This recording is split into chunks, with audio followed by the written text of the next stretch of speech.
Tinubi Allah Hokebaka Juju. Que Dieu te bénisse, que Dieu te fait écrire des nouveaux livres. Le précieux document de 137 pages qui se lisent comme on mangerait des petits document aisément. C'est l'histoire d'une mère et de sa fille, mais pas que. Oumi, le petit nom de l'auteur, nous ouvre les portes et les placards d'une famille modélisée dans un décor inventé. Ça commence à Brooklyn, loin là-bas aux États-Unis. Et on va faire comme pour les films dans notre enfance. Toute ressemblance avec des événements, des lieux, des personnages existants ou ayant existé n'est que fortuite. Nous sommes bien dans le royaume du roman. Ceci est une pure fiction. Menteur, quand même. Ce n'est pas son premier jet, je disais. 3 précédentes œuvres complètent la bibliothèque de celle par qui et pour qui nous sommes ici. Oumahani Boubakari est un nom avec lequel il faut commencer à compter. Pour nous parler d'elle et de son livre, pour nous passer les plats du banquet de belles lettres, j'ai autour de moi Oumahani, bien sûr, elle-même qui est là, à ma droite, mais aussi Oumarou Malmazou, une grosse pointure, on va dire, docteur en langue et lettres, docteur en langue, lettres et traductologie. Il traduit donc, écrit des poèmes, il critique, il est critique littéraire, excusez du peu, à ma gauche. Je vous ai dit qu'il était docteur en traductologie, produit de Liège Université en Belgique. Ce que je ne vous ai pas dit jusqu'ici, c'est qu'il est le traducteur principal à l'Assemblée nationale du Cameroun. Je vous passe le restant de ces capes une fois que j'aurai complété en révélant qu'il a récemment contribué à l'anthologie de la poésie africaine et afro-descendante francophone du XXIe siècle d'Albert Haussine. Une tête bien faite donc, une tête bien pleine aussi. À vous la scène, docteur Oumarou Malmazou. C'est avec un immense plaisir que je prends la parole aujourd'hui pour partager ma modeste lecture de Force et fragilité au cœur de l'épreuve de l'autrice camerounaise Oumahani Boubakari, publiée chez Aube Étoilée en 2023 à Paris, France. D'emblée, j'ai été captivé dès la première de couverture qui, à elle seule, résume le contenu du roman. Une femme noire serrant sa fille contre elle, les deux ayant le regard baissé, forcément en train de méditer sur les épreuves de leur destin commun. Autour d'elle, des fleurs en pleine éclosion, dont les pétales s'ouvrent au soleil, à la vie. Il s'agit là d'un signal fort qui nous interpelle. Comme pour dire, quoi qu'il arrive, la vie nous sourira.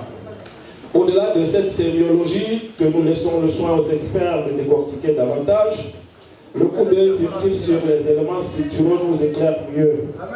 Le nom de l'autrice, bien qu'en position divine comme le veulent les puristes, est relativement en petit caractère, comme si Oumahani voulait s'effacer discrètement pour laisser parler le texte, la couverture. Et au fur et à mesure que l'on descend, le texte, lui, s'agrandit. D'abord, un titre croissant qui ne laisse aucun doute. L'autrice veut tout dire en 3 lignes. Puis un sous-titre qui nous plonge sûrement dans la thématique développée dans le roman. Mais comme on le dit si bien, il ne faut pas juger un livre à sa couverture, il faut lire le contenu. Force et fragilité au cœur de l'épreuve est un roman qui nous déroule son mystère et son tissu narratif tout au long de longs 9 chapitres succulents, laissant des taches indélébiles au lecteur en quête d'émotions fortes. En effet, Oumahani Boubakari navigue avec dextérité et passion entre thèmes de résilience, de deuil, d'amour familial, de courage face à l'adversité. Armée de sa plume à la fois sensible et percutante, elle nous invite à suivre le parcours de Diane et Léa, une mère et sa fille confrontées à des épreuves bouleversant leur quotidien. J'ai particulièrement apprécié la description réaliste des paysages, le premier chapitre. Je cite. Avant la tempête. Le premier chapitre, avant la tempête, donc plante le décor. Le lecteur touche du doigt l'espace écrit comme s'il y vivait. On y découvre un havre de paix dans lequel vit la famille Johnson à Brooklyn, une banlieue de New York. je cite, une demeure particulièrement agréante qui se distinguait par ses couleurs chaudes, des tons de terre qui rappelaient la terre orque de l'Afrique lointaine, créant un havre de chaleur et de confort au milieu du paysage urbain. Sa façade peinte avec soin reflétait la lumière du soleil, donnant l'impression que la maison elle-même souriait à chaque passant. C'est à la page 9. Mais la quiétude de cette magnifique maisonnée est subitement interrompue par un lugubre coup de fil un après-midi. Je cite dans le roman. Madame Johnson, c'est l'hôpital Saint-Louis. Il y a eu un accident. C'est ainsi que le temps de scier l'œil, tout bascula dans la vie de Diane et Léa. Tout s'effondra subitement autour d'elle et sa fille, à peine adolescente. Devenue subitement veuve après le décès de son époux David, la belle Diane se retrouva à la tête de l'entreprise familiale. Mais au jour le jour, cet héritage lourd de symboles devint un rude combat contre le monde qui l'entoure. Face à l'adversité, elle devait se battre pour surmonter la douleur, protéger sa fille et honorer la mémoire de son mari, tout en affrontant une famille qui remet en question sa légitimité d'épouse et de mère. Parallèlement, Léa, adolescente brillante, se bat contre ses propres démons, essayant de comprendre les secrets enfouis de son père et de se rapprocher de sa mère. Je cite. Depuis la perte de son père, Léa s'était repliée sur elle-même, passant des heures dans sa chambre, souvent enfermée, coupée du reste du monde. L'éclat qui caractérisait autrefois ses yeux semblait s'être éteint, laissant place à une tristesse profonde. C'est à la page 30. À travers un tome imprégné de gravité et de franchise, l'autrice parvient à transmettre la douleur, la colère, l'espoir et la détermination qui animent ses personnages. Chaque chapitre représente une étape dans leur cheminement vers la guérison et la découverte de soi. Les chapitres se succèdent mais ne se ressemblent pas. Mais tout au long de la lecture, le féminisme, sous sa forme discrète, peut-être même inconsciente, transparaît entre les lignes. Deux femmes qui se battent dans une société occidentale extrêmement patriarcale, contrairement à ce qu'elle nous laisse entrevoir à travers toute son âme, l'égalité homme-femme, l'équité de la protection des droits des femmes. La famille de David, son défunt époux, la jugea incapable de gérer l'entreprise que lui a légué son époux. Tous se liguèrent contre elle. Je cite, travaillez avec nous, s'exclama Georges, sa voix emplie de mépris. C'est une entreprise familiale, Diane. Tu n'as pas été élevé dans ce monde. Il y a des décisions à prendre qui requièrent une compréhension et une expérience que tu n'as tout simplement pas.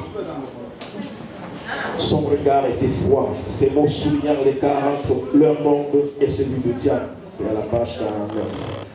Diane comprit alors qu'elle devait mener un combat sur plusieurs fronts. Diriger l'entreprise, faire face à l'adversité de sa belle famille et assurer l'éducation de sa fille Léa qui, à 13 ans, devient de plus en plus distante et mystérieuse. En plus de ces défis déjà si difficiles à relever, les deux femmes découvriront des secrets qui vont les traumatiser dans le bureau de David. En effet, ce dernier avait une double vie avec une certaine Julia et il effectuait des transactions financières qui laissèrent présager, entre guillemets, je cite, des investissements hautement risqués, peut-être même de la spéculation. C'est à la page 80. Mais après enquête, les deux femmes finirent par se rendre compte que David a fait des erreurs, certes, mais son combat le plus important était celui de les protéger. Elles se résolurent donc à s'unir et à unir leurs forces pour pouvoir surmonter les obstacles de la vie. Au moment où tout semblait se stabiliser pour Diane et Léa, une autre tragédie vint à troubler cet espoir et cette détermination à affronter la vie. Une crise cardiaque qui va mettre ses forces à rude épreuve, mais qui ne les branle pas pour autant. Le docteur Pétel, son médecin traitant, l'a suivi avec délicatesse et bienveillance. Même la tumeur découverte dans son sein droit avait quasiment disparu, ce qui va lui permettre de surmonter de nouveau une épreuve difficile que lui impose de nommer la vie. La relation avec sa fille devint de plus en plus harmonieuse, lui donnant davantage une force sur lui pour affronter les épreuves qui, avec le temps, devinrent pour elle un travail du quotidien. L'espoir reprit de plus belle, la guérison fut parfaite et la réconciliation est naquit. Même la famille de David, qui était prête à tout pour récupérer la direction de l'entreprise, décida de se ranger du côté de Diam après la découverte d'une lettre de testament que David avait pris le soin de rédiger avant son décès. Ce n'est pas commun un traducteur au devant de la scène. Bravo. Merci beaucoup Serge pour cette question. Effectivement, je suis traducteur, mais comme vous l'avez dit au début, je suis écrivain, poète, et je suis critique littéraire. Et je pense que le moment où Mahani m'a contacté pour faire la note de lecture, c'est avec plaisir que je l'ai fait. Et on sent bien que vous n'avez pas boudé votre plaisir. Merci, docteur. Et si nous poursuivons l'écoute par quelques autres fragments précieux sélectionnés par l'auteur elle-même, et si nous dégustions encore pour l'occasion quelques morceaux de bois de son choix, départ de la carte littéraire, choix propre de Mahani Boubakari. On va faire simple, on n'ira pas chercher bien loin. Balki, c'est le diminutif de Bilkisu. C'est l'autre Boubakari dans la salle qui rentre en scène cet après-midi. Ah, nous sommes si heureux que tu aies pu te joindre à nous, déclara Edward, le frère aîné de David, se levant de son fauteuil chastenfleuse. Son sourire, censé être accueillant, ne parvenait pas à masquer sa désapprobation. Sa voix, empreinte d'une fausse chaleur, résonnait avec une note de condescendance à peine voilée. Nous avons quelques préoccupations concernant l'entreprise. La table du dîner, élégamment dressée avec la porcelaine fine et les couverts en argent, était un terrain qui semblait préparé pour une confrontation plutôt qu'un repas familial. Diane s'installa, sachant que chaque mot, chaque geste serait scruté et possiblement jugé. C'était une scène où les dynamiques de pouvoir et les non-dits allaient se jouer, un test de sa légitimité et de sa force en tant que nouvelle figure de proue de l'entreprise de David. Diane prit place à la table de la salle à manger, une pièce élégamment aménagée avec des chandeliers en cristal et une longue table en acajou. Face à elle, Edward, Catherine, George, Richard et Helen, tous membres influents de la famille et de l'entreprise, formaient un front uni de scepticisme. Je suis consciente que cette situation est inattendue pour nous tous, commença Diane. Sa voix trahissant une légère nervosité. Mais je suis déterminée à vous honorer. Mais je suis déterminée à honorer la mémoire de David et à poursuivre son héritage. Merci. Et déjà star de la télé. Merci à vous. Quels sont donc les thèmes piliers dans votre ouvrage? Alors, j'en ai entendu pas mal déjà. Et j'en ai aussi échangé à la télé, si vous m'avez vu. Donc, le thème principal, c'est vraiment sur la résilience. Par contre, on retrouve aussi des thèmes tels que le courage, la famille, la force, la détermination, le fait de pouvoir braver ce qui ne va pas dans la vie. Et donc, ça sera plutôt des thèmes sur la guérison, la confiance en soi et le développement personnel. Et qu'est-ce qui vous inspire cette thématique? C'est des tranches de vie vécues par vous ou de tiers proches? Dites-nous. J'ai effectivement vécu pas mal de difficultés. Ceux qui me connaissent, ils savent bien de quoi je parle. Par contre, l'histoire qui se trouve dans le livre n'est pas basée sur ma vie. Je tiens à le préciser, ce n'est pas de l'autobiographie, c'est une histoire fictive que j'ai imaginée parce que je voudrais mettre en avant plutôt la résilience qui se trouve dans cette histoire. Le livre décrit donc deux femmes particulièrement fortes, particulièrement résilientes, comme vous dites. S'agit-il de caractères propres à l'environnement dans lequel vous les faites évoluer, Brooklyn, pour ne pas le nommer? Mais déjà, à quelle société ou culture pourrait-on identifier les scènes où se déroule l'intrigue principale et toutes les autres? Alors, du coup, c'est pas du tout à l'environnement, c'est pas lié à l'environnement dans lequel ils sont en train d'évoluer. On est rassuré.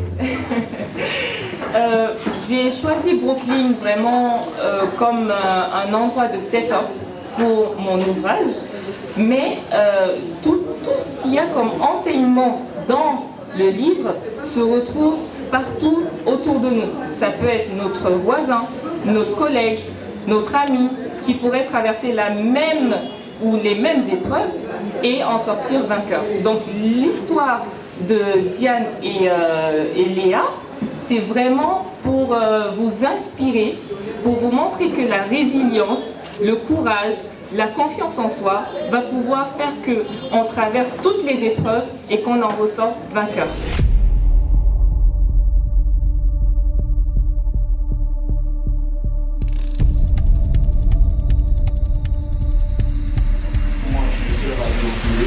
Many young people, especially the young girls. But my question is, the question I actually forgot to ask you during the last meeting is, you are writing this fiction story with a setting that is Brooklyn, somewhere in the United States of America. Don't you think we would, well, it's not a don't you think question, but it's, at what point will we be reading from you again, but this time around from a setting, I don't know, maybe from the far north, or a story with a setting maybe in the northwest region, or why not the center region? Should we be expecting a setting like that one within your upcoming novels? Because I know this is just one of many to come. Thank you. This is a good question, actually. You're basically trying to know if I'm going to write again and if I'm going to put all my effort outside the country or just in Cameroon. Well, to answer, I cannot say, I cannot tell you right now if it's going to be in Cameroon or outside Cameroon. But for me, what is important is the lessons that are to be extracted from my books. Not just the region where I base my stories on.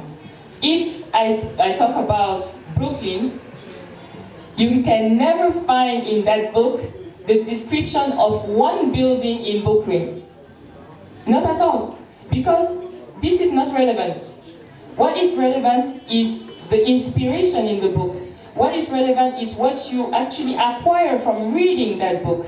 So, according to me, I can base my stories on Africa or on Asia, but it's all the same because my true calling is to bring something that can inspire people.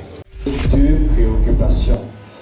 La première est de, bon, sans tout ça faire cliché, si vous venez du Septentrion, on a des prénoms David, Léa, Diane. Sur quelle base s'est opéré le choix et le nom des personnages, hein? Le positionnerez-vous purement comme un livre féministe ou bien comme un livre de développement personnel? Vraiment axé sur le développement personnel. Pas du tout un livre féministe. J'aurais écrit le même livre, j'aurais utilisé un protagoniste homme, j'aurais cherché les difficultés qu'aujourd'hui traversent les hommes et je l'aurais mis dans ce livre. L'idée, c'est pas de se focaliser sur le girl power. L'idée, c'est de se focaliser sur l'enseignement de comment est-ce qu'il faut braver les différentes épreuves et comment est-ce qu'il faut en sortir vainqueur. Oui, j'aimerais savoir quelle est la plus grande difficulté à laquelle vous faites face quand vous rédigez et combien de temps avez-vous pris pour rédiger ces derniers livres? Merci. Alors, la plus grande difficulté que j'ai eu à faire face pour cette œuvre, c'était de ressortir vraiment les émotions dans les écrits. Et aussi la page blanche, vous savez ce que c'est. Donc, pour moi, c'est vraiment cette difficulté-là qui m'a poussé à mettre 6 mois à écrire cette œuvre. Sinon, les autres ont mis moins de temps à être diffusés. Je voudrais simplement faire un constat. Dire que malgré votre modestie, parce que j'ai senti énormément de retenue, vous voulez absolument passer inaperçu Vous êtes pourtant à votre 4e roman. Vous ne pouvez pas passer inaperçu. Et vous ne pouvez pas passer inaudible. Même ceux qui ne lisent pas doivent vous entendre. Parce que vous avez parlé à vos sœurs, à vos tantes, à vos mamans de la région septentrionale. Quelqu'un a eu le courage de le dire tout à l'heure, et c'est vrai. On n'est pas très audible dans ce domaine-là. Moi, je note, en vous encourageant, je note l'aspect pédagogique de votre action. Et je vous en félicite sincèrement. Je voudrais également vous féliciter pour votre bilinguisme parce que je me serais attendu à ce que vous écriviez en anglais. Mais le livre, j'ai déjà lu au moins 3 pages depuis que je suis assis là. Je crois que vous êtes aussi francophone qu'anglophone. Et je vous en félicite. Si vous me dites à quand la prochaine dédicace, parce que nous sommes à la 4e, je vous dirai, je prépare les questions sur le livre que je viens d'acquérir. Dieu voulant, je vous les poserai. Cela signifie que je veux lire votre livre. Et je veux me mettre à le dévorer dès ce soir, quand j'aurai regagné ma maison. Je ne suis pas un grand lecteur, mais quand c'est des choses essentielles, et j'estime que quand ma fille écrit, c'est essentiel. C'est à moi qu'elle a écrit. Ce n'est pas au public. C'est d'abord à moi. Toutes mes félicitations, ma fille. Je vous lirai et je vous poserai mes questions la prochaine fois. Je ne ferai pas comme, merci beaucoup, tonton. Merci. Comme quelqu'un tout à l'heure qui a posé la question sur la fin du livre. Merci, merci beaucoup, tonton. Merci.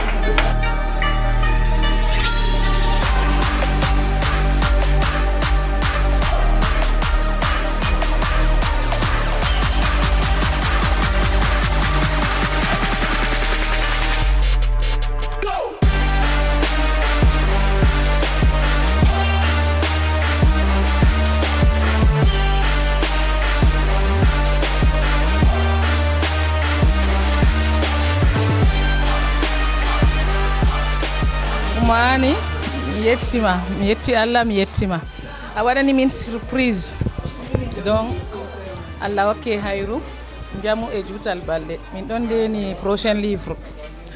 Je suis très émue ya pendo am laaray ɗum. Salam alaikum, c'est Madame Seinatou Zakiatou. Oumi, toutes mes félicitations. Mais le base même, ça vient de nos mamans, nos papas. Je dis merci d'abord à papa. Il nous a élevés, il nous a appris l'islam. Maman, c'est une femme très humaine. Bon, le mot me manque, Oumi. Alhamdulillah, Allah yafomo, il nous manque comme Al-Jannah Firdausi. Elle me manque beaucoup. Oumi, c'est une petite sœur. Je l'encourage. Elle doit continuer. Elle a su transcender toutes les barrières. Vous savez, la jeune fille du Nord Cameroun, on a tellement de traditions à respecter, tellement de us et coutumes à faire, mais elle a su transcender tout cela pour sortir ce livre. Et je suis sûre qu'avec les grandes thématiques qu'elle a eu à faire, comme la résilience, je crois qu'elle a puisé en elle pour écrire ce document. Le développement personnel, elle doit continuer parce que la jeune fille du Nord Cameroun ne s'arrête pas là. Elle doit s'ouvrir davantage au monde. Donc des encouragements et bons vent à elle.